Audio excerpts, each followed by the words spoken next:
A força de Sansão. Sansão recebeu de Deus uma força que nenhum ser humano jamais teve. Não era força de treino, não era força de guerra, era uma unção sobrenatural diretamente do céu. Numa noite, cercado de inimigos, enquanto todos dormiam, Sansão se levantou com um poder inexplicável. Ele caminhou até os portões da cidade, portões enormes, pesados, feitos para resistir a exércitos inteiros, e os arrancou do chão com as próprias mãos. Não parou por aí. Colocou tudo nas costas e subiu até o topo de uma montanha. Uma demonstração de poder que deixou o mundo sem explicação, porque quando Deus unge alguém, não existe força humana capaz de deter. O fogo de Deus caiu do céu. Imagine a cena. Um homem só de um lado, do outro 450 falsos profetas gritando, dançando e se cortando por horas, e nada aconteceu. Elias não gritou, não dançou, não entrou em pânico. Ele simplesmente orou. Uma oração direta, confiante, de quem conhece o Deus que responde pelo fogo. Antes ainda de terminar, o céu reagiu. Um fogo desceu com tanta intensidade que consumiu não só o sacrifício, consumiu a madeira, as pedras, a poeira e até a água que encharcava o altar.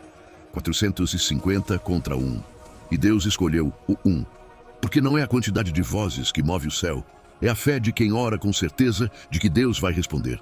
Os 300 homens da Bíblia. Gideão tinha um exército de 32 mil homens. Parecia pouco contra o inimigo, mas Deus disse, ainda é demais. Deus foi reduzindo, até sobrar apenas 300 guerreiros. 300 homens contra um exército que cobria o vale como gafanhotos. Uma loucura para qualquer estrategista militar. Mas Deus tinha um plano que a mente humana jamais conseguiria entender. Naquela noite, sem espadas desembainhadas, sem batalha convencional, apenas tochas, cântaros e trombetas, o inimigo entrou em pânico total. O maior exército da região fugiu em desespero, se destruindo com as próprias mãos. Porque Deus não precisa de número, não precisa de estratégia humana. Ele só precisa de alguém disposto a obedecer mesmo sem entender. Os muros de Jericó caíram. Jericó era considerada inexpugnável. Muros tão grossos e tão altos que pareciam tocar o céu. Nenhum exército conseguia atravessá-los. Josué olhou para aquela cidade e humanamente não havia saída. Mas Deus tinha um plano completamente fora da lógica humana. Marche em silêncio, rodeie a cidade, faça isso por 7 dias. No 7º dia, toque as trombetas e grite. Nenhuma catapulta, nenhuma escada, nenhuma estratégia de guerra convencional.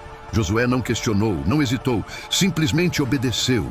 E quando o povo gritou naquele 7º dia, os muros mais sólidos do mundo desmoronaram como se fossem pó.